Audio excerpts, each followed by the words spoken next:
Hi everyone on the phone. This is the Synapse Energy Economics third Thursday webinar. It's 2:02, so we're going to get rolling. Today's topic is strategic electrification. I've got a few points about logistics, and then we'll get started. So we will afterward send out the slides. This is recorded. The old webinars that we've done in the prior months are all available on our website. Everyone on the phone is muted, and we're going to keep you muted because we find it difficult to have a conversation with so many people on the phone. But you can, and I would encourage you to send questions.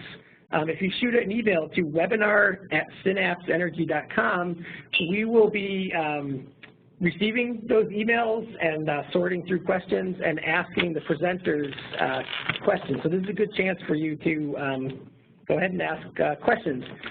If you have technical problems with the sound or the technology or so on, it's better if you use the chat feature of the WebEx service. So we've got someone monitoring that, and we'll hopefully be able to help you out if you have trouble with technology. But for substantive questions and comments, please shoot them to webinar@synapse-energy.com. We are Synapse. I'm Bruce.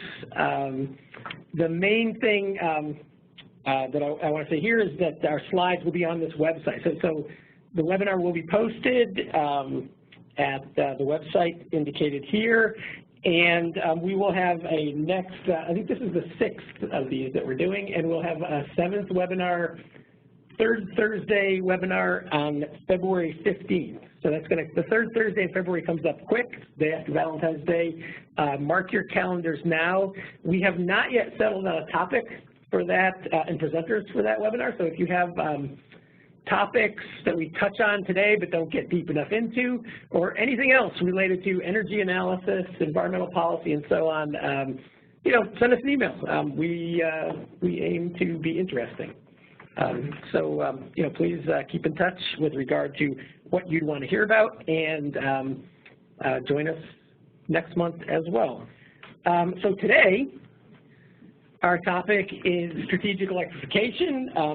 Asa Hopkins is going to lead off and talk about the big picture. This is from work that we've done for NEEP, and David Liss of NEEP is going to talk a little bit after Asa about what they're up to on this topic and kind of status and next steps, I believe.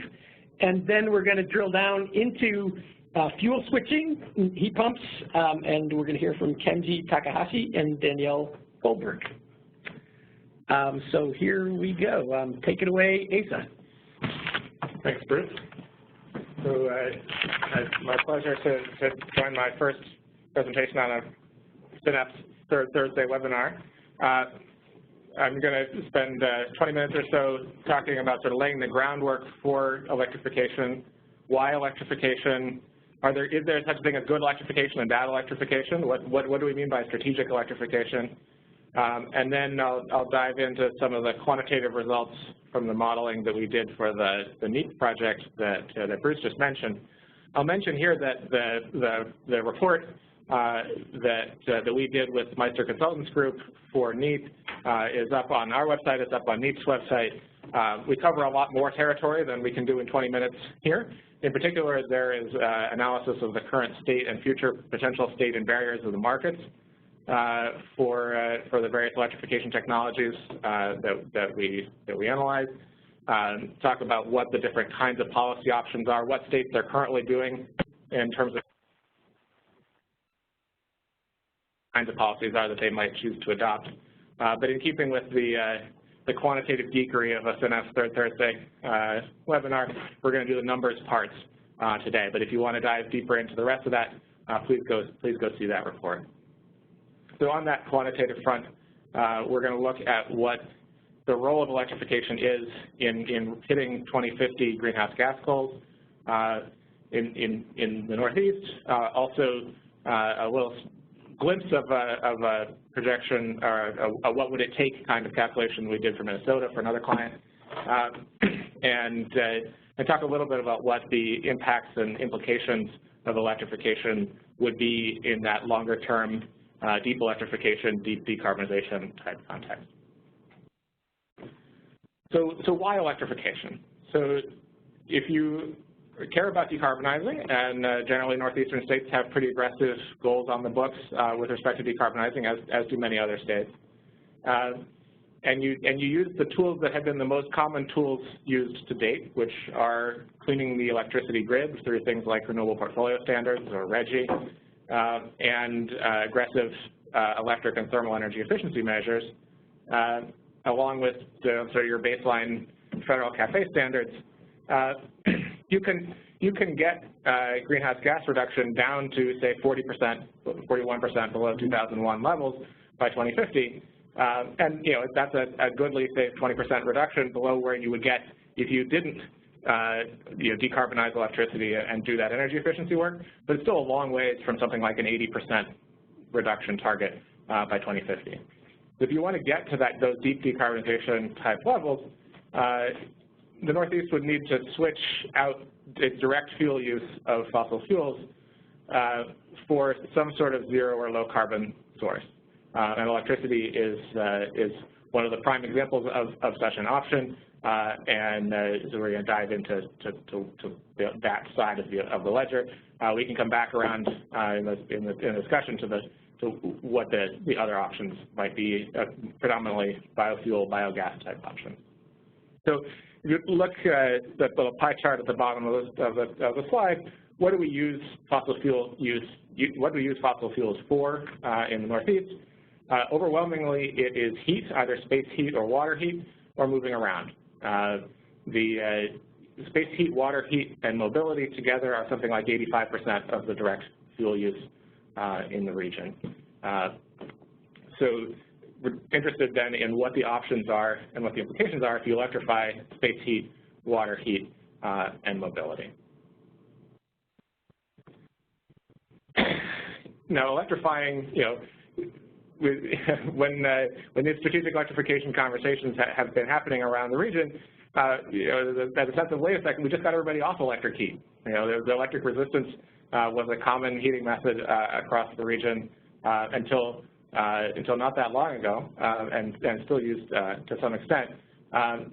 So, you know, returning back to that past is not necessarily you know, what we're talking about. We're talking about electrification that overlaps with efficiency, where possible overlaps also with load flexibility as part of an integrated package. So the overlap Venn diagram here, electric vehicles, whether they're plug-in hybrids or all electric, heat pump space heat, heat pump water heat, and the possibility of potentially electrifying freight and transit. Electric resistance water heaters, you know, come in and out of the strategic electrification conversation. You'll see them in some analyses here. We've left them out of the picture because they don't give you that efficiency win. They do show up in conversations about demand response, flexibility, et cetera. And they're obviously part of an integrated suite of actions with different kinds of technologies to deploy. So then thinking about, you know, how to define what do we mean by strategic electrification. We mean electrification, powering end uses with electricity instead of fossil fuels. We mean increasing energy efficiency and reducing pollution, lowering costs to customers and society as part of an integrated approach to deep decarbonization. So how are we going to figure out how to do this smart, well-planned, cost-effective, while getting economic and environmental benefits along the way?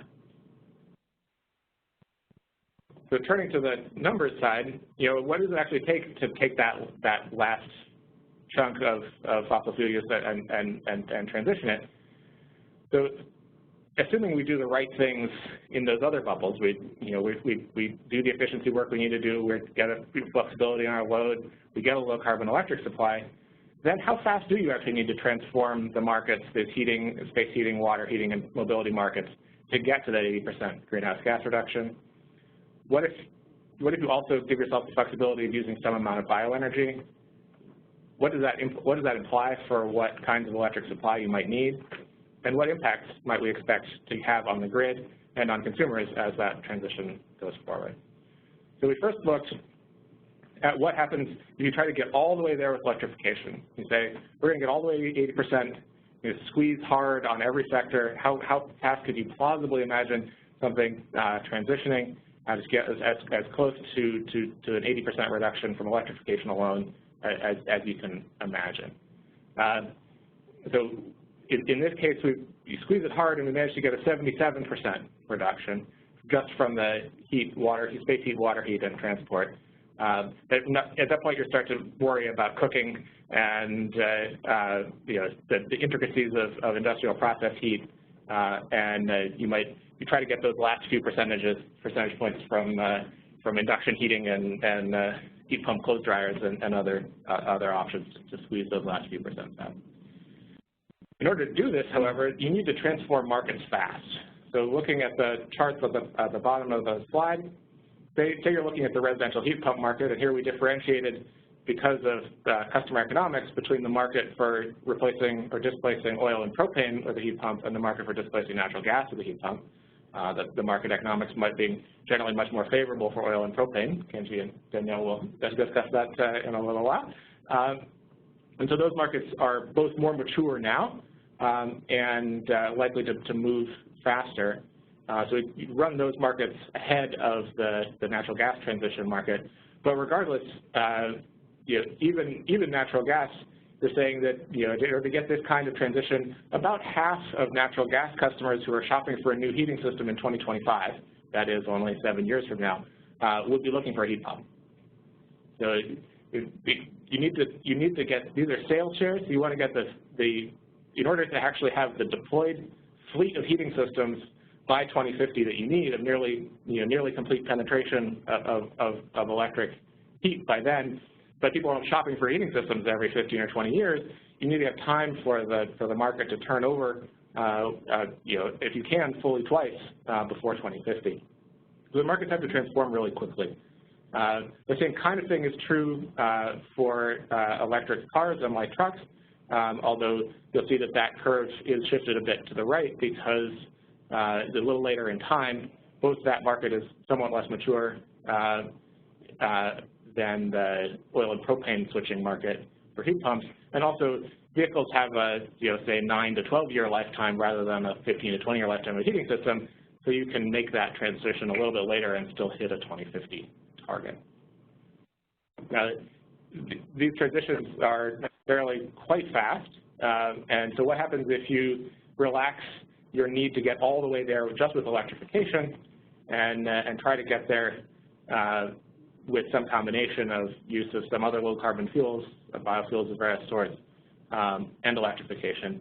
How much breathing room does that get you in terms of how fast you need to actually transform these markets? So we get to this plausibly optimistic case.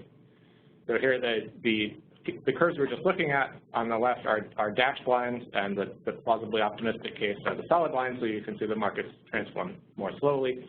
It's still pretty fast. You're still saying, in that natural gas case, half of natural gas customers shopping for a new heating system in 2032 rather than 2025 are buying a heat pump system. It is somewhat more plausible to think about transforming markets this slower pace. However, you really only get a 69% GHG reduction by 2050, and you need to get the rest from some other way. In this case, you look at what happens to annual electric consumption. Presuming you're continuing to do aggressive electric energy efficiency, you don't actually see a whole lot of net effect compared to a less energy efficiency, less electrification reference case until the 2030s, and then the electric case starts to peel off ahead and ends up with about a 30% increase in total electric consumption by 2050 compared with the AEO-based reference case. If you then think about, well, you can make different assumptions and you can start in different places. So thinking about Minnesota rather than the Northeast, this case had somewhat more aggressive energy efficiency, particularly in the industrial sector, but also Minnesota with lower electric rates has more people already using, say, electric water heaters. So you get some electric savings from from transitioning those electric water heaters from resistance to heat pump that counterbalances some of the fuel switching to the heat pump technology. And a similarly aggressive net transition, heat pumps providing 2/3 to 3/4 of space and water heat by 2050. The range is because of the difference between the oil and propane markets and the gas markets and the residential versus commercial. And 90% of light-duty miles on electricity, you get to that 80% GHG reduction level while actually having the total amount of electricity consumed be only slightly higher than the reference case. So what the electricity is being used for is quite different, but you can actually, with aggressive enough energy efficiency, nearly counter the electrification, depending necessarily on where you're starting out. Speaking of using the electricity for different things, if you look at the seasonal load shape, sales or consumption by month, this is back to the Northeast. The black curve is a current near-term curve showing a clearly summer peaking Northeast, but energy efficiency squeezes down on that summer peak while the electrification of heating really drives up winter consumption. And so by the 2030s, total sales in January would exceed total sales in August. And that doesn't necessarily say something about peak. Heating load tends to be much more 24 hours a day than spread out over the day than cooling load does.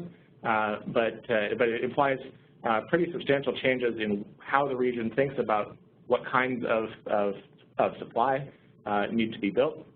If you're thinking that you're going to meet this load in the 2030s and beyond nearly all with low carbon or zero carbon sources, finding those sources that are available or seasonal scale storage that allow you to meet that kind of winter demand is an interesting supply challenge.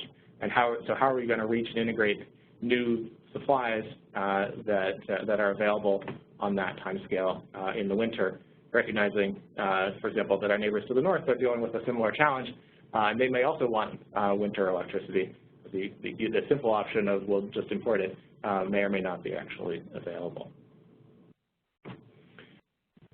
The efficiency of the heat pumps themselves have a real impact and could save a lot of impact on what this looks like on the grid. If you increase the efficiency of the heat pumps that are being adopted by about 20% or so, then the point at which the region may become winter peaking is delayed by, say, 4 or 5 years, and that could have real implications for transmission planning in the region. Clustering on the distribution system, we've seen with solar PV that clustering is a big effect in terms of impacts on the distribution system. So if you presume that the folks who are going to be the first adopters of heat pumps may be also the first folks to buy electric vehicles, and you might end up with strain in certain areas on a distribution feeder, distribution circuit. You may get transition to winter peaking and transition to needing to deal with that electrification much sooner in localized pockets than you would at say, the level of the regional transmission system. You do get substantial transmission and distribution cost savings from winter energy efficiency generally if we switch to this winter peaking context. So it may result in some need to think differently about what energy efficiency looks like. Asa, excuse me, we have a question. I think it's really about the prior slide with the load shapes and whether we account here in the analysis for shifts in cooling and heating degree days. We're going out pretty far in time, and I think basically we have climate change embedded in it. have not tried to incorporate a projection of what the climate actually looks like on that time scale. That would tend to push, if the climate is warming, it would tend to push things a little bit out of the winter and a little more back towards the summer, but we haven't tried to account for that here. Thanks. We've also, I'll just mention, not accounted for net effects on air conditioning use. Air conditioning penetration in this picture, every heat pump is also an air conditioner, and so we would be transitioning to a world in which air conditioning penetration goes from its current high levels to near universal, so there's some increase in electric consumption there. On the other hand, these cold climate heat pumps tend to be very, very efficient air conditioners, and so buildings that are currently air conditioned might reduce their summer peak, and we have not dived deep yet on figuring out exactly how that balance strikes. And it's going to be different in Maine than it is in Massachusetts than it is in Connecticut, just based on air conditioning penetration and weather effects. So just a few questions to end with. I know that you all may have questions as well, but just to know that there are plenty of questions left that are next step type questions for us and others to dig into. The first is, of course, what about other places? I mean, the geographic variability, the impacts based on what the particular climate, in a mid-Atlantic climate, for example, where heat pumps are already, you don't need to wait on cold climate. Heat pumps are more effective already, and more universal. Air conditioning is already nearly universal. All this may look, yet again, somewhat different. California, again, may look that much more different. Relative fuel prices may matter a lot for thinking about the economics of this. Places where electricity has tended to be significantly cheaper, electrification is a much more economic option from day one. And also, if you're trying to think about what that commonly places, not universally, places with those lower prices have dirtier electricity, and so electrifying may or may not get you the environmental win in different places, depending on when you do it and what you assume comes along with it. And of course, speaking about climate, there's the question of what do you do about a 2-week Arctic blast like the northern and northeastern U.S. saw a couple weeks ago, and what does that look like on the grid when you get that kind of stress? How good do building shells need to be for heat pumps to really work well for customers and be good citizens on the grid? And how much electrification do we see on those targeted, clustered feeders before they require upgrades? How will we shift power supply to meet a pretty different seasonal load shape and meet that with low carbon resources? We've teed that up before. Rates matter a lot in this picture. If flat rates versus time of use versus demand charges, they look pretty different for these different kinds of uses. Different kinds of incentive structures may be best suited or less well suited to move electrification markets forward. If there are fuel switching barriers inside energy efficiency programs, for example, that could serve as an impediment. And then, how much should we be talking about this electrification story versus the renewable gas story? And how much of which versus the other is actually the optimal mix? And of course, that may vary based on all of the above questions about the current state of each of those different pieces. So we look forward to continuing to wrestle with these questions and also taking yours and see how this is going to go forward. Yeah. So another question, Asa, from the cloud is has to do with the local distribution systems, and can a typical distribution system handle this electrification, or kind of what kind of upgrades might be needed? Types of equipment, cost, is that a big deal or not? How do you think about that? I think of that as a question that needs someone to dive super deep into it with access to good cost data and model circuits. I mean, I think there are examples of in California, they're looking at net zero energy codes coming soon, which may mean entire neighborhoods they're all electrified. People driving EVs, et cetera, and so there are some model circuits that have been examined there of net zero or near net zero homes and what the stressors are. Flexibility matters a lot in that context for how much you can control when the EVs are charging, when the hot water heater is charging its thermal battery, essentially, so those control algorithms combined with the dynamics of a given circuit, I think we need either theoretical or real world test beds to actually start to dig into what that could look like. Thanks. I have one more question for you, Asa, and then we'll move on. You mentioned renewable gas a couple times. What can you explain what that is? What do you mean when you say renewable gas? Renewable gas, biogas could be produced, scrubbed landfill gas. It could be produced in an anaerobic digester. So it could be, sort of get the solid waste people into this conversation, the agricultural economy into this situation. You could make it from gasifying biological feedstock. There's also the power to gas option of, taking a bunch of excess electricity, splitting water, make hydrogen, make synthetic natural gas from that. So there's a lot of different potential technological paths forward there. Thinking about next steps, we should probably have let Dave talk a little bit about the next steps from Meep's perspective about what the next steps beyond our initial work are for the region. Okay, Dave, are you there? I am. Hi, everyone. Dave Liss at Northeast Energy Efficiency Partnerships. I just have a few remarks. First off, big thanks to Synapse and Meister Consulting Group for all the great work that they did on the NEEP Strategic Electrification Assessment Report. There's a ton of great information in the full report and in the summary report.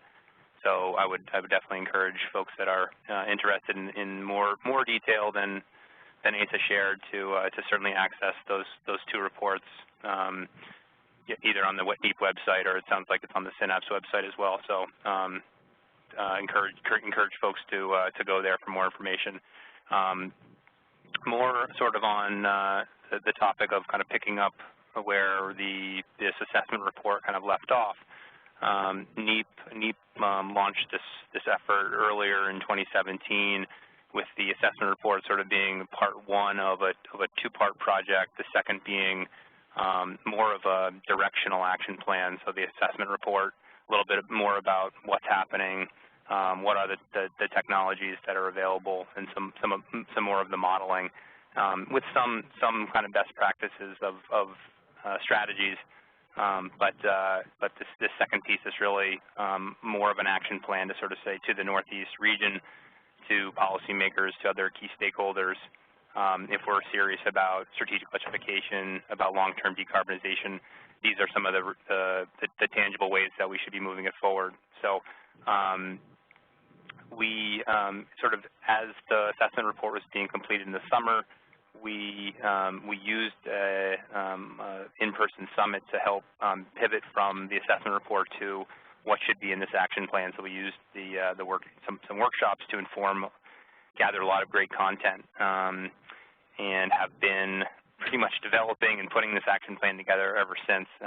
Fortunately, we are close to having the action plan together. We've been working with an advisory committee from around the region to help inform it. So so it should be, it certainly has been a good process to gather a lot of input, and will hopefully be a plan that has a lot of buy-in and a lot of stakeholders excited to move some of the strategies forward.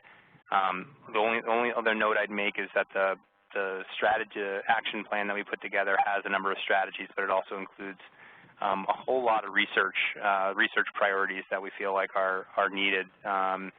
To Asa's point, there are still a lot of questions, technical questions, program questions, you name it, policy questions that need further digging, and so the action plan will highlight sort of those areas that need more research. So timing for that, we're hoping to have the action plan on our website in the within the next 4 weeks, next month. So I'm happy to. We'll certainly be doing some dissemination about that, and if there's anything cross dissemination that that Synapse can do, I'm sure they will. So that is what I have. Thanks a lot for the opportunity. Great. Thanks, Dave. So we're going to move along now to dive into fuel switching and heat pumps. As we do this, please keep your questions coming, and if you have questions for the first part of this for Asa, go ahead and email them to webinar@synapse.energy, because we plan to have a little time at the end to come back and loop back to any questions on any of the presentation. So Kenji Takahashi, please take it away. Hi. Myself and Danielle will be talking about the heat pump analysis, economics of heat pump fuel switching options we are currently doing for energy efficiency. Energy efficiency program administrator at Cape Cod, called Cape Light Compact, for the next 20 minutes. First, I will go and talk about background and key assumptions, and Danielle will go over the core of the analysis and the results. First, the background. So states that Massachusetts has policies and regulations to support strategic electrification discussed by Asa. The state has Global Warming Solutions Act, which aims to reduce greenhouse gas emissions by 80% by 2050. And there are a number of policies to support that, the final goal. For example, the state has established renewable energy thermal strategy back in 2014 and promote heat pumps and solar thermal and geothermal resources. And the state also has Alternative Portfolio Standards, APS, was established a long time ago, but then just last December updated the regulation and incorporated the heat pumps and other new resources. So there are a lot of going on, to reduce greenhouse gas emissions through strategic electrification in the state. And energy efficiency program administrators also decided to explore heat pump options as part of their own program portfolio. And amongst such entities, Cape Light Compact is one that we have been helping for a while, but just right now we were asked to analyze the cost effectiveness of fuel switching with heat pump for the upcoming 3-year plan that they just started to work on. So this is a very interesting project for Cape Light Compact, and Cape Light Compact is very excited about this opportunity because the Cape has actually constraints on gas, restrictions on gas usage, or moratorium on any new gas customers. So heat pump presents a great opportunity to reduce greenhouse gas emissions, shifting away from fossil fuels, propane, oil, and electric resistant heating. Next. So what kind of system we are talking about here? So we're talking about residential customers thinking about switching from their existing heating systems shown in this slide from pictures. On the left side, I have a boiler system, and the right side is a gas furnace system. It could be gas or oil. And upper area show heat distribution system inside of the building, home, radiators or baseboard system on top of the boiler on the left side. The right side is a baseboard system. It could be heated by electricity, which is electric resistant heating. On the right side, we have a duct system. Right? So people would think about switching because the existing systems are getting very old or very expensive to operate, especially oil propanes are very expensive. And then maybe sometimes, some systems are not so comfortable to operate. Could be very noisy, especially if you're using a steam boiler. And that was my own case for my house. Actually, the picture on the left side on the bottom is my old steam boiler system. It was so noisy that I wanted to really get rid of it. Yeah, there are some personal reasons too.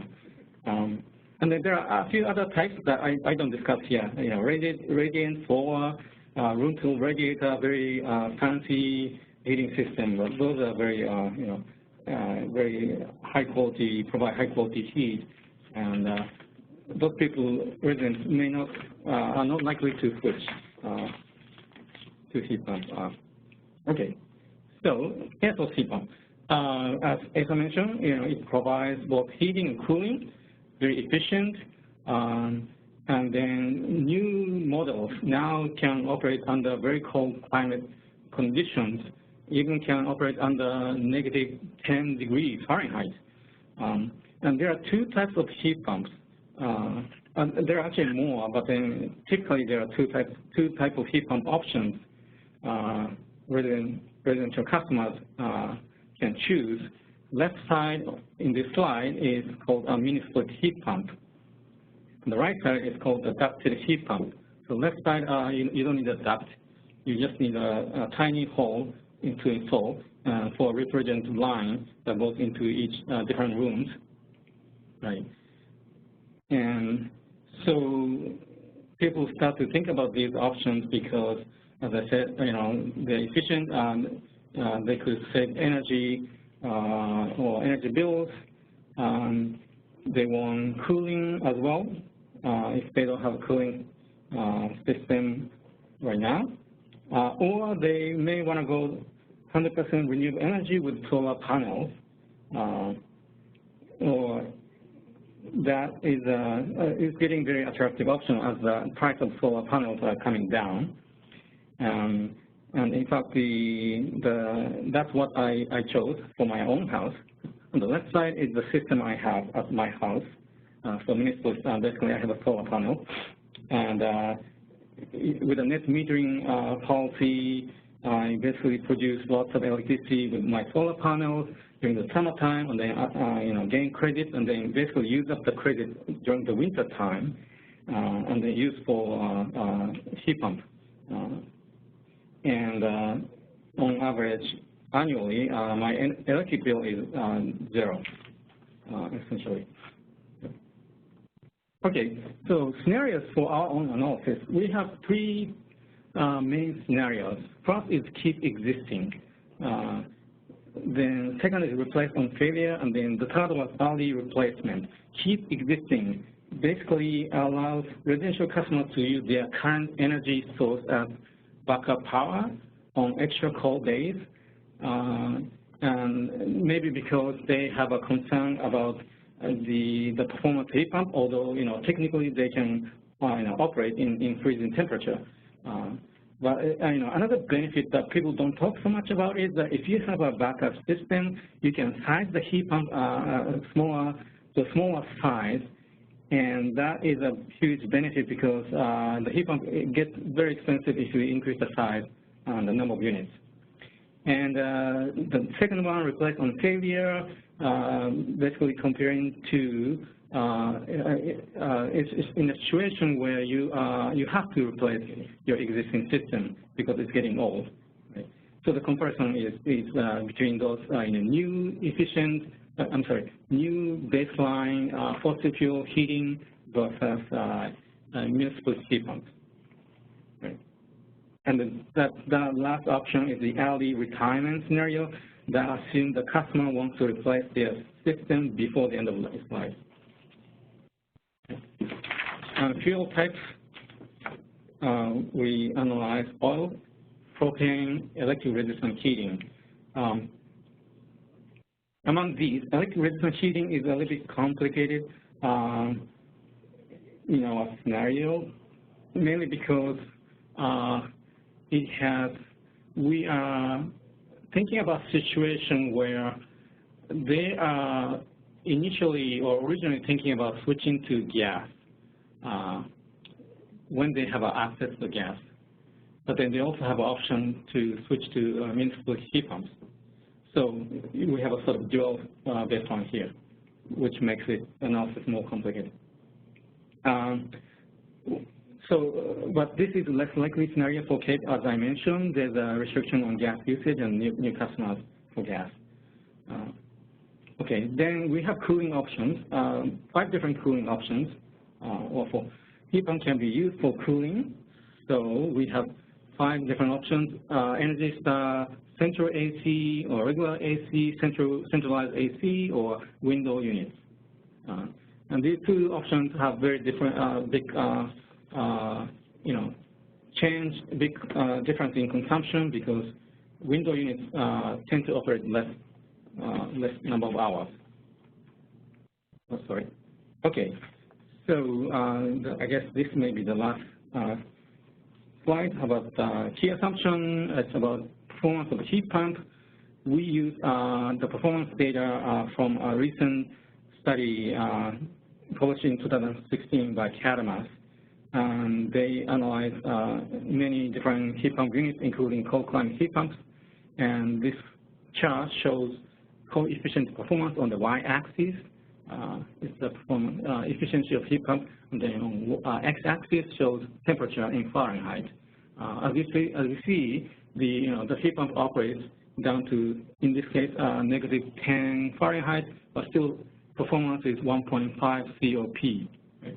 Basically, we took this curve and applied that to hourly weather condition on Cape Cod to estimate average annual COP. The number is about 3 for Cape Cod. Okay. Now I'm going to switch to Daniela. Okay. Okay, thanks, Kenji. So I'm going to go a little bit more into our analysis. So we use the Massachusetts Total Resource Cost Test for our benefit cost analysis, which is the standard cost effectiveness test for energy efficiency programs. First, we'll look at the assumptions that we made for cost. So when we use the full cost of the new system versus when we use the incremental cost of the new system.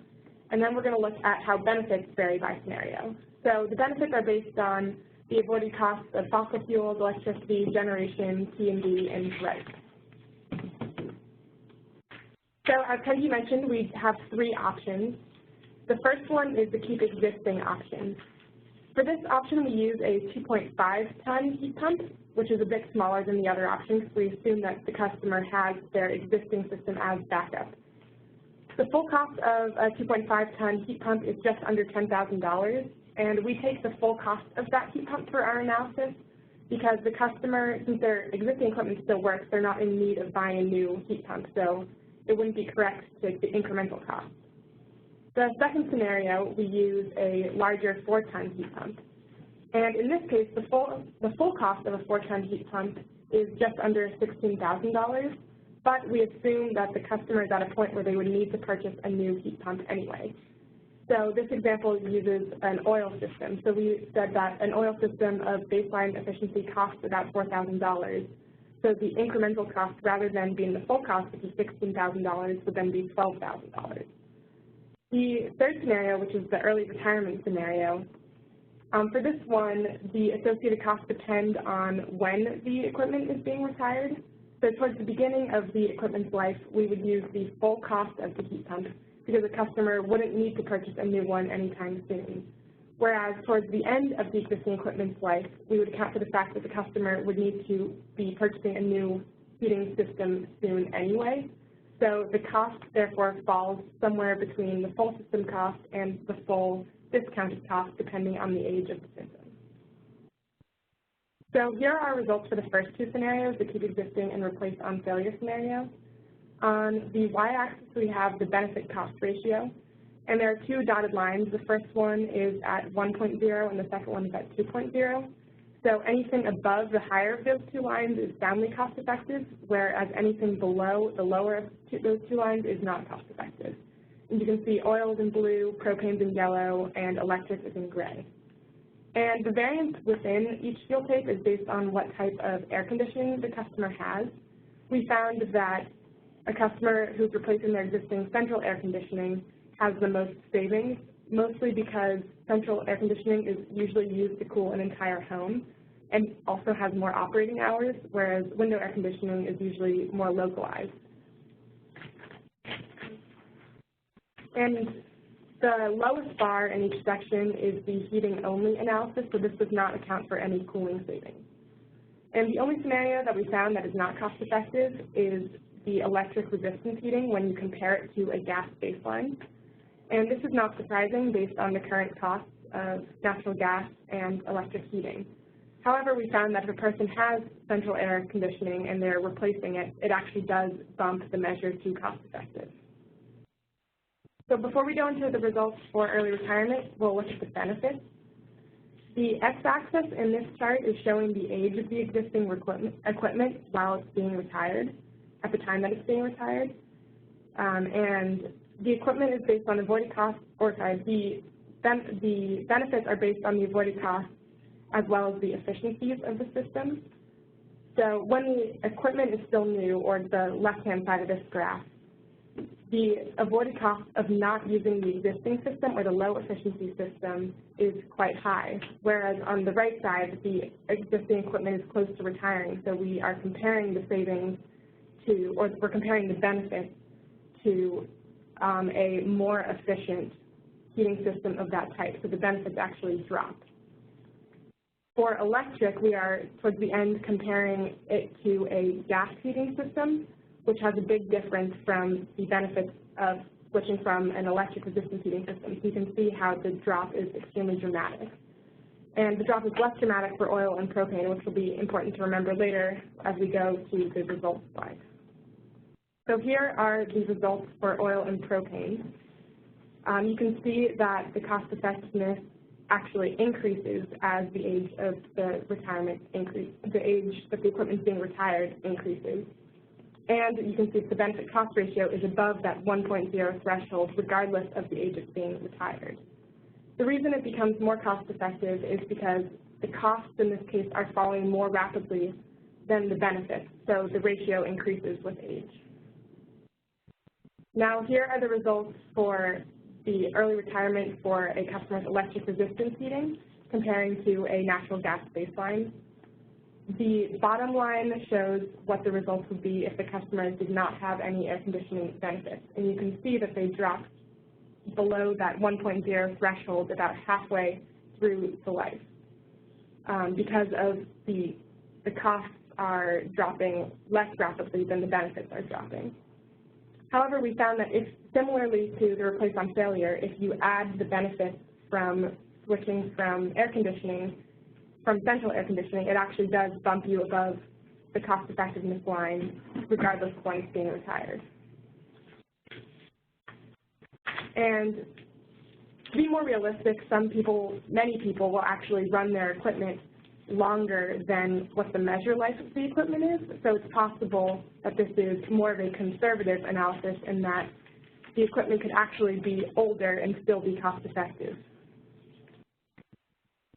So we did a customer payback analysis where we looked at the annual bill savings as well as the payback period if the program administrator did not offer an incentive. And as we previously mentioned, the replace on failure scenarios compare the heat pump to a baseline system of higher efficiency. So the customer sees less bill savings.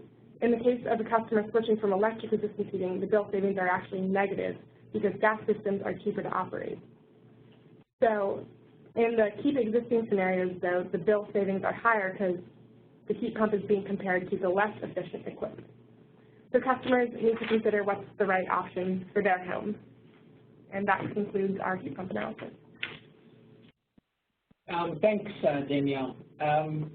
So one question we have is for the keep existing scenarios, wouldn't the existing equipment eventually have to retire? Is that part of the analysis? So that was not included in our analysis, but it is a good point. One of the reasons that we simplified it was because you're not going to be operating your existing equipment at full power, and when you think of a measure life, you assume regular operation of equipment. So it's hard to say how much longer the existing equipment would last, but it is true that that's something that a customer who opted for a smaller heat pump would have to take into account.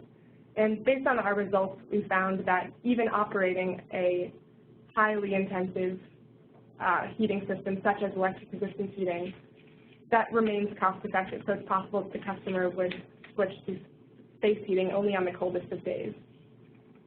Let me add one thing. So I think we assume a 25-year life for regular heating systems.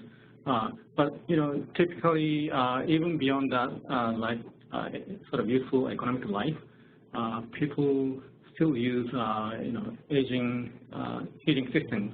Especially if it's electric resistant heating, it can last very long. So to the extent that they still last long, then customers can use it. So on environmental and carbon emissions, Asa's presentation was kind of, it had, as part of the motivation for electrification is the carbon trajectories. But the analysis, I think, Kenji and Danielle, of the heat pump systems that you looked at did not include carbon. Is that correct? Yes or no. So the avoided electricity cost we use actually takes into account the cost of complying with the Regional Greenhouse Gas Emission Initiative, RGGI. So that, to that extent, it is included, but then, however, there's no cost associated with abating carbon emission, social cost of carbon, basically. And the analysis that you just described is about the kind of retrofit situations, right? Not new construction. Is that correct? And if so, how would new construction look? Yes, yeah, that is correct.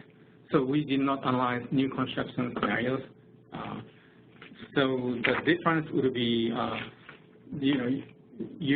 for new construction, for the baseline, you actually need to install, heating distribution systems such as new ducts or, radiators and so on. So the cost of the baseline become very expensive, which means that heat pumps become more cost effective against baseline options.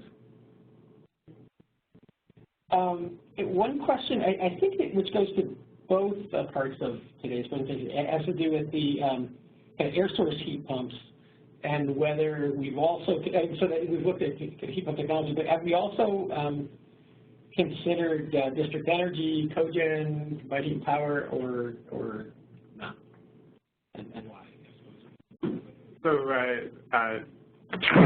the analysis for heat, we did not dive deeply there. There are really interesting potential options for shared district heat, sort of heat reservoirs for sort of ground source or water source shared heat pump options, and that may be a good option, particularly in denser environments or places like office parks or downtown areas. On combined heat and power, it's interesting that that's actually a particular situation in which electrification, where there are industrial uses using combined heat and power, is actually one of the hardest places to think about electrifying, because you're commonly needing to use the heat and the steam or whatever comes off of that process, in addition to being able to generate the electricity. So and that tends to be quite a cost-effective economic option for the folks who are using it. So thinking about how to meet someone's needs whose current processes are based around CHP is a particularly challenging transformation. On the plus side, that is actually a very efficient and effective use of the fuel that you're using for CHP. So it's something that if you have those remaining carbon emissions that are the hardest to squeeze out, at least you'd like those to be the most efficient and effective uses, and that those may be some of them. I think just to build off what Asa just said, we were doing our analysis on Cape Cod, which is a primarily residential area, which means that heat pumps are a very clean option for that type of residency. That's homes rather than commercial or industrial uses. One thing, as we think about this, there's a sort of, I'm not sure if it's clear, but there are interesting roles for the electric utility in these scenarios. And I'm curious, in electrification, a push toward more electrification over time in these scenarios after 2040 and 2050. What is there for a gas utility? What is the outlook for gas utilities and their customers and investors? So that's one of those big open questions. There are possible futures out there. There's one possible future in which gas utilities figure out how to be heat utilities and run things like the district heating system that the previous question addressed, or figure out how to source renewable gas to put through their pipes. and be sort of, that's the aggressively moving towards being part of the solution path. In a world in which the electrification really sort of takes hold, they may just be those core, the CHP customers, the power plants, the particular customers for whom the gas distribution system continues to make sense, and the rest may eventually need to be, stranded. And so thinking about, how to carefully plan that path forward. If you're going to invest in that bio future, that's going to take time to scale. So you either start investing in that future, or you recognize that there may be a real challenge coming in terms of needing to keep the pipes well maintained and not leaky while serving a dwindling customer base. If there's a reduction in sales, the distribution costs may rise, which makes the cost effectiveness of switching to electricity even better, and you could get a self-reinforcing process there that might not be so great for a gas utility investor. In the Midwest, some of the advocates are sort of looking at include everyone, electrify everything, decarbonize electricity approach. So kind of pedal to the metal on electrification. But they flagged the issue of electrifying in that today if electricity is turned off, you still have some services that you can get around in your car. You can possibly heat your house, well, I suppose you might have a furnace, fan, or pump. But I guess the issue of reliance on electricity in terms of outages or shutoffs, utility disconnections and things like that. Like, how would that influence your thinking about a future scenario along these lines? Yeah, anytime you are reliant on a smaller and smaller number of sources for something, you want to be that much more careful about both the robustness of that system and the resilience of that system to shock, to cyber attack, to all sorts of concerns. I think on the home heating front and the winter shutoff issues, generally there are pretty good consumer protections in place to prevent winter shutoffs, but you want to be that much more careful about that. And you want to recognize that, as you started to allude to there, most fossil fuel heating systems depend on electricity for a pilot, instead of a pilot light or to run a fan or to run a pump. So even a fossil fuel heating system has that same resilience issue. Mobility is an interesting challenge. Thinking, how would you evacuate New Orleans in case of Katrina if everyone had an EV context, right? It's an interesting challenge. Means that emergency preparedness, evacuation planning, et cetera, have charging the battery before the storm. have a whole very interesting set of extra challenges associated with them. One question from the on the phone is about energy return on investment.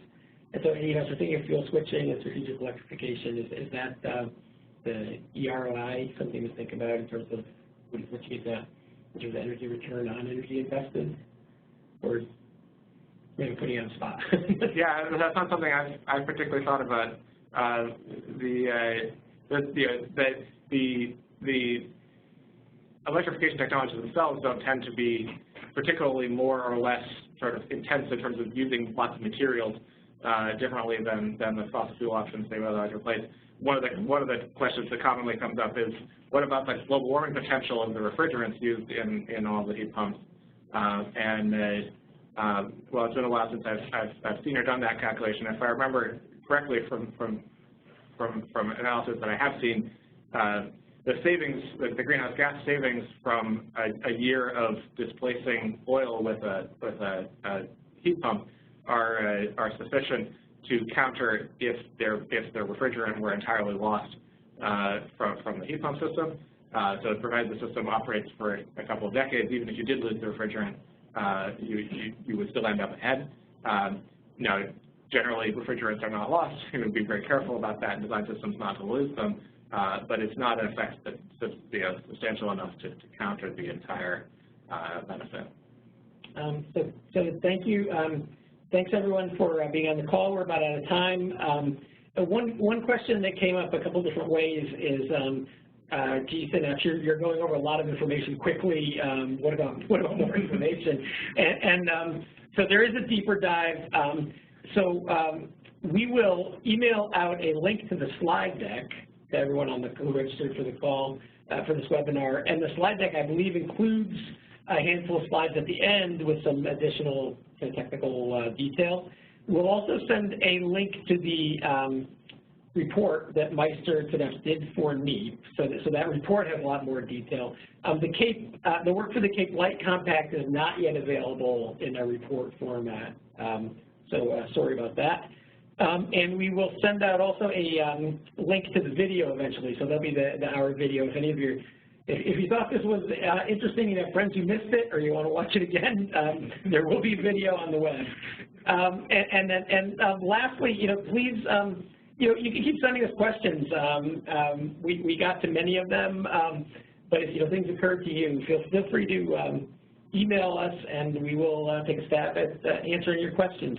Also, and lastly, mark your calendars for February 15th. Join us next time. Thanks. Thank you. Thank you.